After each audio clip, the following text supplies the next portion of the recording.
कि कितनी वो उस तरह की बात लग रही है ना, वो जो हर घर में हमारे कल्चर में ये होता है कि जी जब बच्चे आपके जवान हो गए हैं, बड़े हो गए हैं, they are in that position and they acquire that knowledge to make decisions regarding कोई भी इंपॉर्टेंट फैमिली डिसीजंस और व्हाटएवर, तो बड़े आ जाते हैं और वो कहते हैं आपको कुछ नहीं पता, हमें करने दें, आप बैठें। सो दिस ये जो कल्चर में हमारे एम्बेडेड है, दिस ये हमारे पॉलिटिक्स से भी नजर आ रहा है। ये इधर तो उल्टा लग रहा है कि वो बिलावल कह रहे हैं कि आपको कुछ नहीं पता, मुझे पता है, लेकिन उस पे वो Bihar. But does Bilawal actually, देखिए Bilawal as a PR, as an image of the PPP ये स्टेटमेंट्स अगर ऐसे रिलीज करता है तो that's one thing, but does it, I mean मुझे तो इंटरव्यू से यही लगा था that true power lies with Zardari साहब। देखिए ये बात ठीक है, बिल्कुल तमाम पार्टीज में ऐसे ही होता है, क्योंकि जाहिर है जो हमारे घरों का में चलता है वैसे ही पार्टीज में चलता है। वो मतलब हमारी तरह के ही लोग होते हैं ना, जो कुछ पॉलिटिक्स में चले जाते हैं, कुछ कहीं और चले जाते हैं। बात बड़ी सादी है, वो ये है कि निचली जनरेशन से नई जनरेशन से रिबेलियन आना,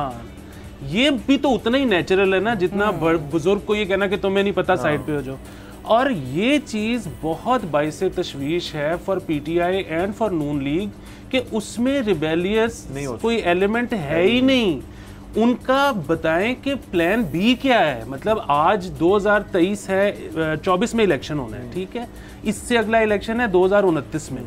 उसमें ये जो आपकी बुजुर्ग खेप है, अल्लाह सबको सेहत तंदुरुस्ती सारा कुछ दे, लेकिन इसमें से कई लोग शायद नहीं होंगे और कई लोग इस हालत में नहीं होंगे कि इलेक्शन लड़ सकें। तो फिर उसके बाद क्या की आदत है, क्योंकि वो तो बार बार और नाम उन्हीं का लेते हैं। और ये आप देखें कि ये शायद सिर्फ पाकिस्तान की हद तक मसला नहीं है, अगर अमेरिका में भी चले थे, जो बाइडन जो उनके प्रेसिडेंट हैं, उनकी पिछली जो बर्थडे थे, he is now the oldest, one of the oldest serving president, जो प्रेसिडेंट भी, और उनकी एज खासी ज़्यादा है।